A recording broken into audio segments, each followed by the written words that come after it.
What's going on, Pixel Hackers? Christian Lovrecich from PixlFeed here. And in this video, we're going to talk about why do some Facebook ad accounts make so much money and others don't. But before we get started, make sure to smash that like button, subscribe to the channel, and let's dive right in.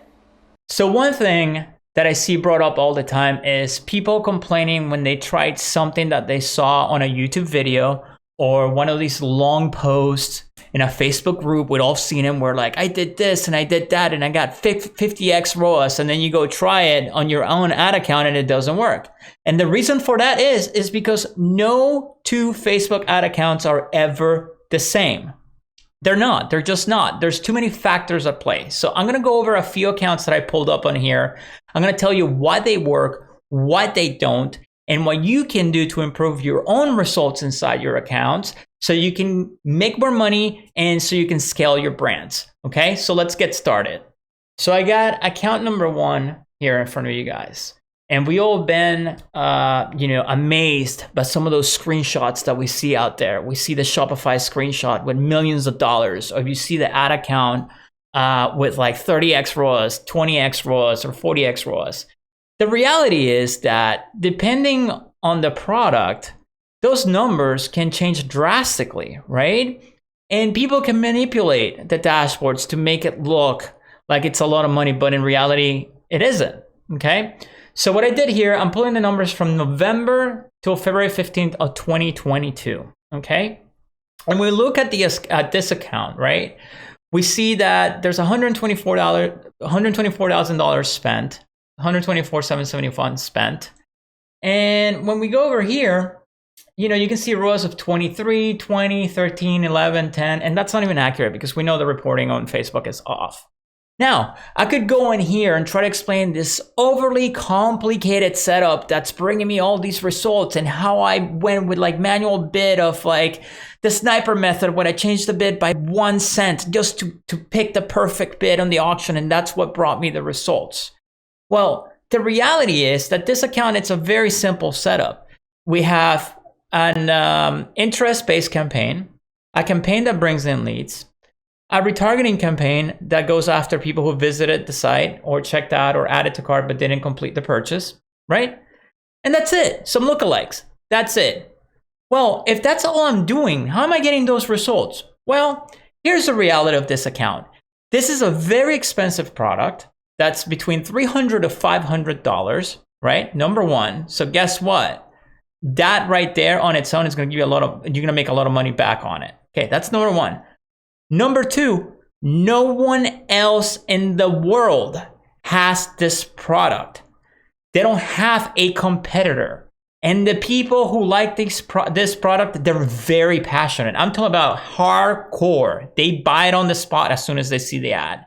So this is how this account is able to get so many results. As much as I want to sit here and tell you that it's all the tweaking and all that stuff that I do, guess what?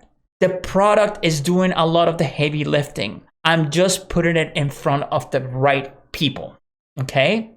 So remember that. There's a lot of factors that you're not seeing. So this is account number one. Fantastic results with fantastic numbers. Why? Because the product does the heavy lifting. They're not even a brand yet. The product is doing the heavy lifting, okay? So that's account number one. Let's go to account number two. So account number two, it's a very, very small account. As a matter of fact, I just started running a test on it a week ago, okay? This is a very, very famous brand that's based on Europe and it's coming to the US, but people in the US don't know who they are, but they have a massive presence in Europe.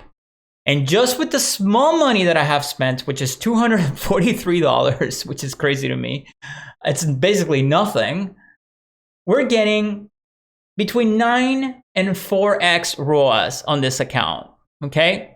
One, who's doing the heavy lifting here? The brand name, right? Because when people search the name, they're gonna see that they have a massive presence. Number two, their products are really not that cheap, okay? So the average order value, it's pretty high. It's between $300 to $800, sometimes to $1,000. So that's how you see those crazy numbers. And if we look in here, all I'm running is a 1% stack, literally a 1% stack of like some list and website visitors and people who have purchased in the past. Is there anything special about that? No, just a regular lookalike stack. And then what's my other one that's bringing most of the purchases? An engagement stack. Well, who am I targeting here? People who engage with Facebook, people who engage with Instagram, people who watch videos, and that's it. Very simple setup. So why is this account working? Great brand presence, quality products.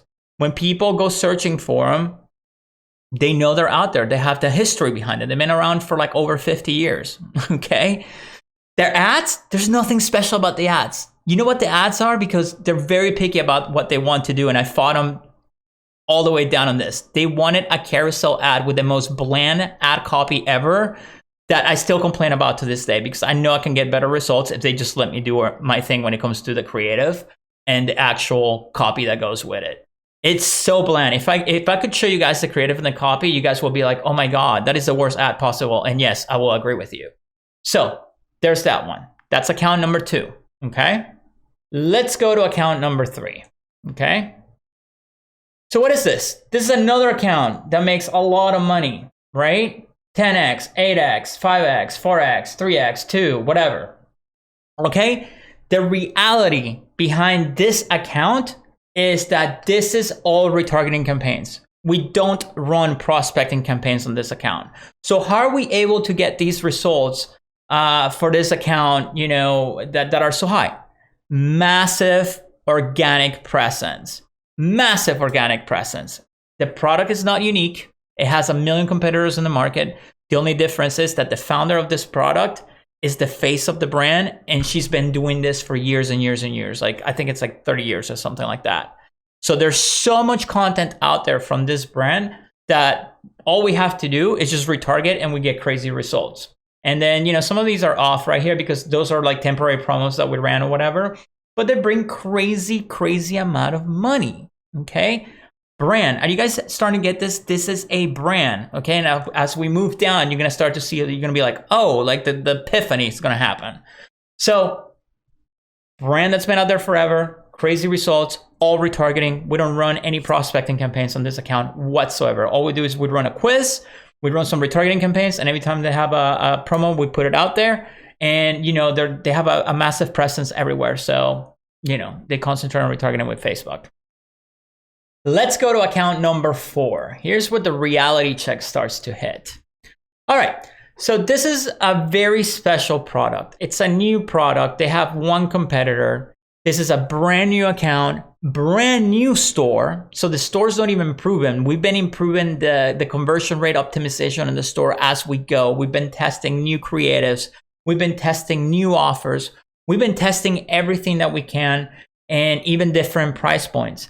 And they're launching on a post iOS 14 world without any data, a brand new account, okay? And they launched in the middle, I think it was end of November, I think it was, somewhere on there. Very simple setup, horrible results, I'm sorry. 0.97, 0.4.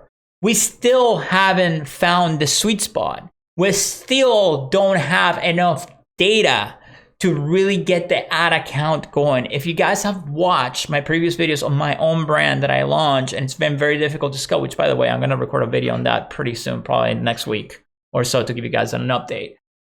It's very difficult. In a post-iOS world, it's extremely difficult to launch a brand, okay? Unless you have massive money behind it.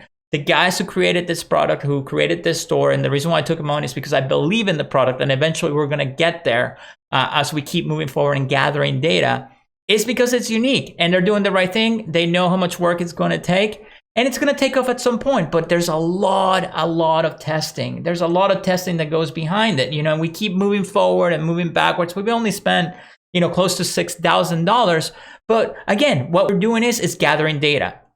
So right now, we stopped the prospecting campaign because we're redoing the offers, we're redoing the creatives, we're testing new things. But some of you, might look at this and it's a failure, but it's not. We're learning what works for this brand and what doesn't, okay? And as we keep moving forward, we're gonna gather that data, we're gonna keep making decisions, we're gonna see what works, what doesn't when it comes to copying creatives. And as we keep moving forward little by little, gathering all that data, this account's going to improve. So this is probably the most, the closest to what most of you are going to get when you launch. If you're watching this and you just launch an account and you're like, oh my God, why am I not getting results? This is why. You're not the only one. I want you to know that you're not the only one if you're starting out. It takes a little bit of work and a lot of seeing of what works, what doesn't, and getting that data back. All right. So let's move to the last account here. All right. For another reality check. This account has a product that's very cheap. It's $25, okay? When we first started testing, we spent close to, I think it was $1,800 before we got a sale.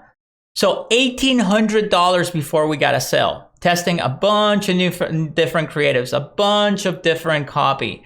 We changed things on the site. We changed the pop-ups. We went with lead generation. We tried different videos, and we finally got some data, and we're finally getting some sales. And the cost per purchase is around $25. I bet it's a little bit higher than that. But guess what? If your cost per purchase is $25, right? And you know, the product you're selling it for, I think it's like $28 or something like that, right? Are you making money back? Probably not. You're in the hole still. And they got lucky here. We actually got lucky here and got a big sale with one of the sales, which it was $100 sale because they bought one of the packs. We started, you know, playing with bundles. Like at first it was just a single product, and well, that's not gonna work because if they buy one, that's only $28. But guess what? Why don't we offer bundles and see if we can get them to spend $100? And boom, they spent $100, okay? I mean, $50 and $100, right? So now that you can see how we're changing things, how we're messing around with the offer to try to get results. But are you guys seeing the pattern here? What I want you to see here is the pattern between all the accounts. Why is it that one account makes more money than the other? The answer is simple. One account has a product that no one else has. Another account, it's a famous brand on the other side of the world that's been around for like, I don't know how many years, crazy amount of years, right? So all it takes is to just show a picture of it and people like it because of the quality. They can see the quality in the product and they Google it and they see it. They know the history right away, right? They have a high perceived value. Number 3, again, somebody who has, you know, someone as the face of the brand that's pretty much an influencer that's been around for like, I don't know, 30 years or something crazy like that. Massive amount of content around the web, SEO content, you name it. It's everywhere. They're everywhere. And then a brand new business, probably like you, they're trying to make it. They're trying to figure out how to get their product out there and fighting everything that's being thrown at them in a post iOS 14 world, right? And then the next one that has a cheap product, and with the crazy costs that we're facing right now as of February 2022, post iOS 14, where your CPMs are like $100 and your cost per purchase is $30. They're trying to make it and they're about to make it. But what did we do? We played with the offer. We're playing with the offer. We're creating bundles to try to fight those costs. So every brand that you see here, and it's a very different situation, and you get to see why some of them work really well and what some of them are not quite there yet. Another thing that I want you to get out of this is like, careful who you follow when it comes to Facebook ads and Shopify and all that stuff. I guess the quote unquote gurus. I hate that word. But anyway, careful who you follow because everybody's at a different stage of what they're doing, right? Some people can get crazy numbers with a drop shipping product, but guess what? Are they building a brand? No, they're going to run through that account, kill it. They're going to have a million problems with customer service, and they're going to have to shut the store down. And that's it. They move on to the next product. That's stupid. Why would you want to do that? Why don't you take the time to build a brand that you can literally sell for 9, 10 figures at one point in your life if you do it right? The trick here is to build a brand. All right. There's guys out there who do Facebook ads and they'll tell you run wide open everything. Well, if you run wide open everything, it's going to work if you're running ads for Toyota or Nissan, right?